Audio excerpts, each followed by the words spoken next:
Hej, jeg hedder Maria Kar, og i dag der skal vi lave 3D Triple Dimension. 3D dimension. Og fordi det hedder det er simpelthen fordi, at man kan et armbånd, det kan man simpelthen presse, så man kan få det til at se anderledes ud.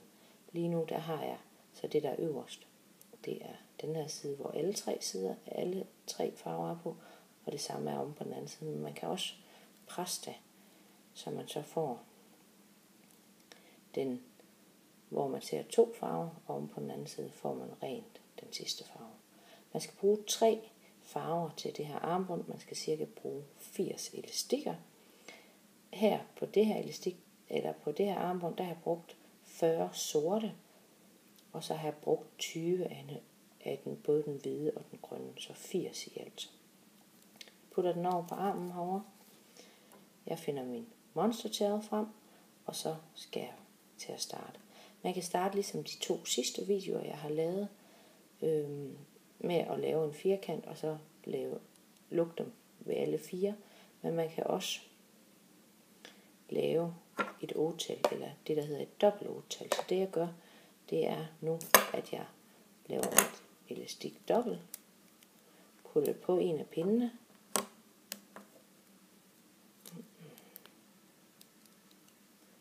sådan, og så bøjer jeg det over sådan her, så jeg har lavet et 8-tal, men med elastikken, som er dobbelt. Så putter jeg den helt ned.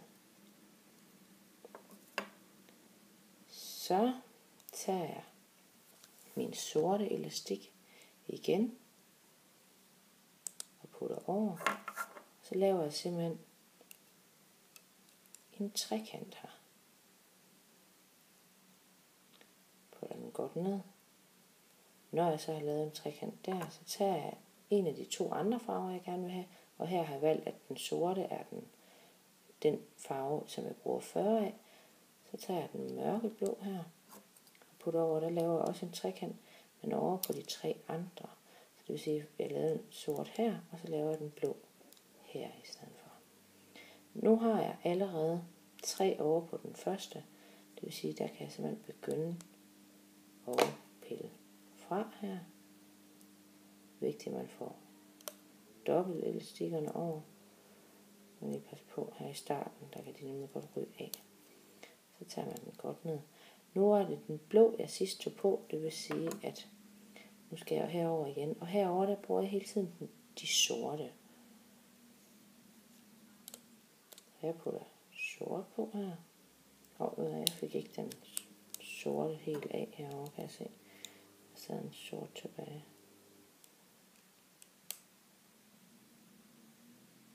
Sådan.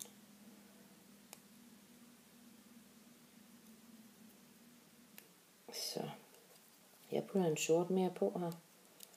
Og nu har jeg igen 3 på de yderste her. Så jeg tager den af her. Og den sorte af herovre. Presser lige ned igen. Når jeg lige putter en sort på, så tager jeg den 3. farve på. Og der har jeg valgt en lidt lysere blå.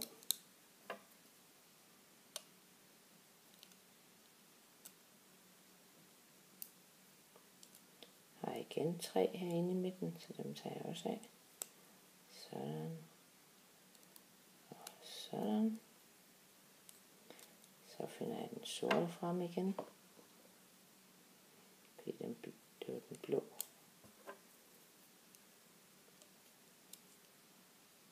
Og nu har jeg igen 3 på den her, men jeg har også fået 3 ude på den anden her. Så jeg tager dem op over. Så brugte jeg lyseblå sidst, så skal jeg have mørkeblå herover. Laver igen en trekant her. Der er igen, nu er der kommet 3 ned på den her, så de 3 af dem får jeg af.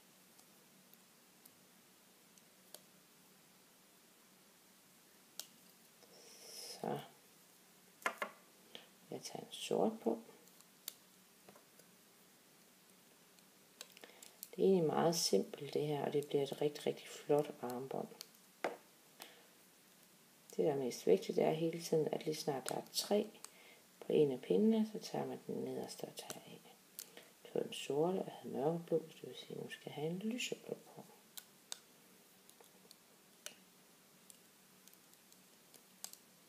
Det kommer også til at være rigtig, rigtig flot herinde i midten. Der kan man simpelthen se hele vejen ned den farveskala, man får lavet. Så.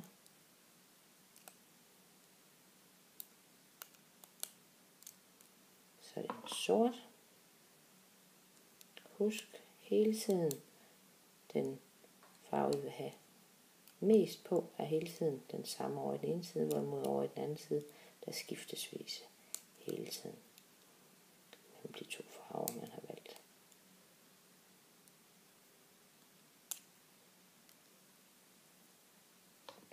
Så en mørkeblå.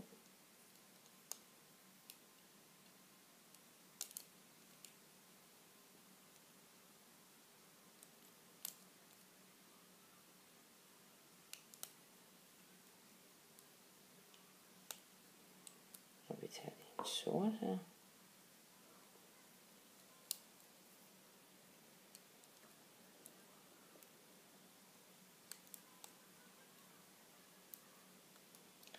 Så tager jeg en lyseblå.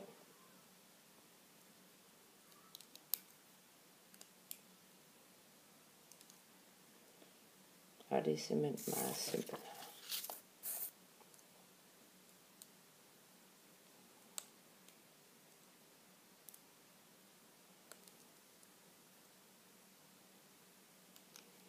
Det er lidt det samme som det armbånd, jeg lavede her, som var Quarterfish, hvor der havde jeg en blå, og så skiftede mellem den grønne og hvide her.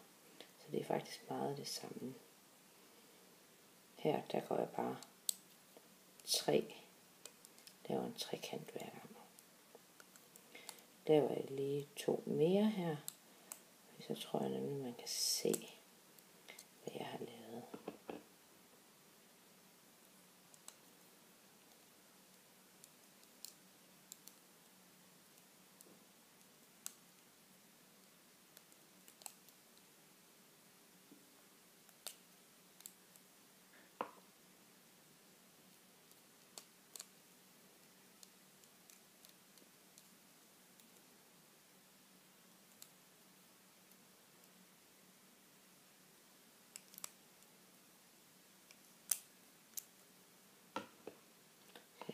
Lysegrøn og lyseblå turkis. Hvad man nu vælger, det skal være.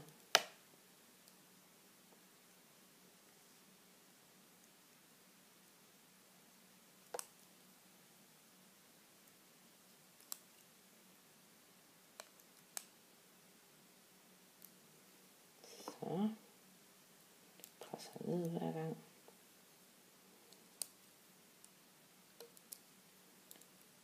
Sådan.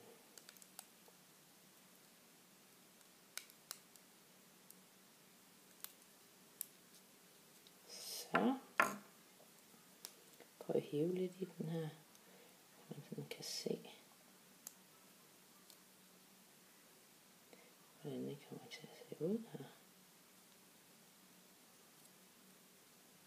Det bliver rigtig fint. Nu er den mørkeblå meget mørk, så det kommer til at se meget sort ud. Og så kommer den turkise til at være meget tydelig. Men man bliver simpelthen bare ved, indtil man har nået den længde. Nu tager jeg lige 2 elastikker mere på, og så viser jeg lige, hvordan man lukker.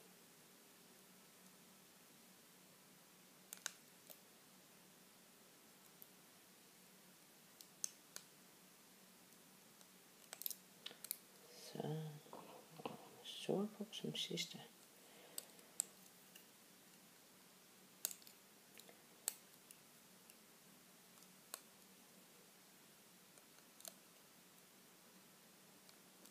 Sådan.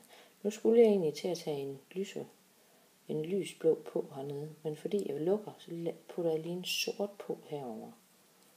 Så jeg ender på ren sort, ligesom jeg gjorde i starten, for ligesom at få en sort start.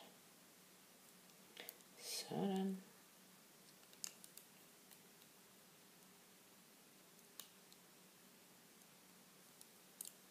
Så.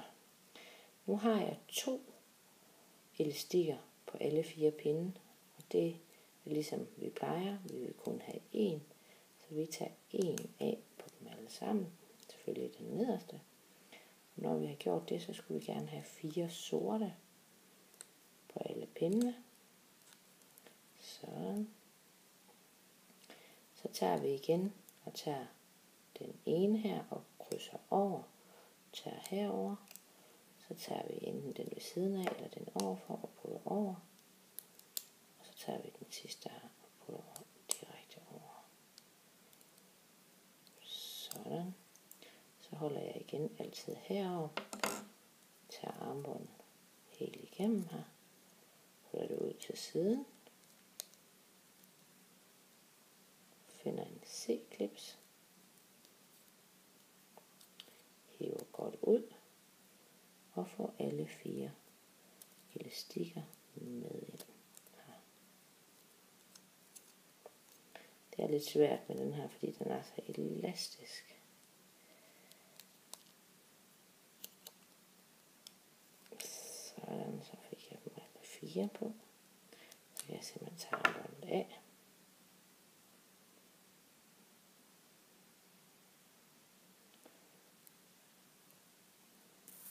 Sådan her ser det ud.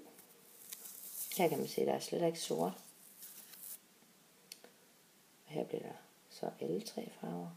Her er helt sort. Der kan man så simpelthen presse på det, alt efter hvad man gerne vil have. Hvilken side af de 4 sider man gerne vil have op. Tak fordi I kiggede med. Hvis I synes den her video var god, så husk at like den. Og følg med næste gang. Glem helt at vise, hvis der er nogen, der vil lave nogle af de her armbånd, så kig på nogle af de sidste videoer, jeg har lavet. Og ellers, dem her, det er dem, jeg mangler. Så vi ses. Hej.